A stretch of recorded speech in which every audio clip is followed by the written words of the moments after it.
It's fantastic to be back here. This is a wonderful place to work. I didn't think last year that we would get to do more work on the scale that we're doing this year, but here we are with the mosaic under my feet and the trenches all around us of the new buildings that we're looking at to discover more about this complex in the Roman period. Well, what we've done this year is we've targeted a whole series of different parts of the site.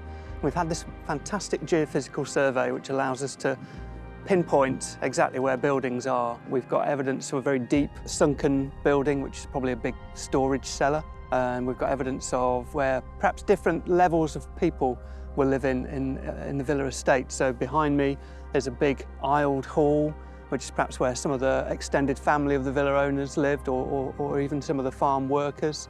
We've been able to work out that they were living in a very Romanised way from the evidence that we had down there with the bath suite and tiled floors and so on. So we're looking at that bigger context for the discovery that was made a couple of years ago and what we worked on last year. So it's adding much more information into that and telling us about life in late Roman Leicester and Rutland, and potentially what happened afterwards in the immediate few years after the fall of the Roman Empire as well. Yeah, it's a real privilege to be working on this site. This is a once-in-a-lifetime site, really. So there's a whole team of specialists who will be taking away finds such as the animal bone, the pottery, the metalwork, and they'll all be studying this over the next few months or maybe even years to come.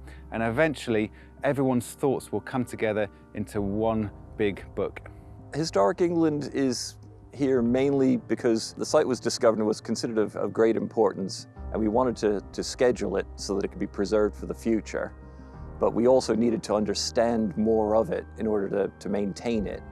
So we're running a series of trenches across the site in order to come up with the story, really, as best we can of this sort of villa site, and then provide enough information for the inspector to be able to manage it in future before we put it to bed.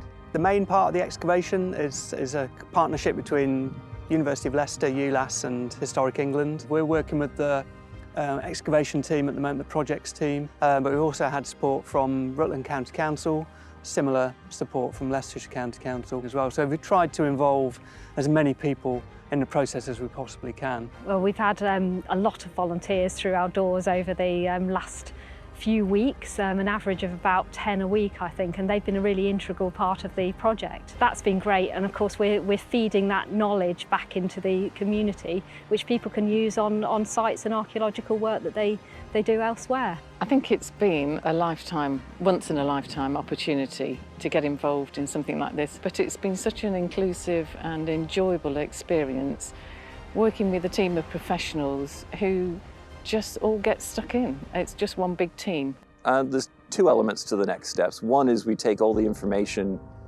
that we've uncovered and we bring that back to the office to analyze it and to look at ways of publishing.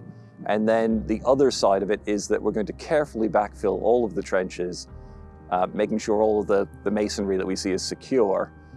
And then the field is going to be reverted to grass production, so it won't be plowed anymore. It'll be taken out of agriculture, and thus the archaeology that we've left in place will be preserved for future generations to look at.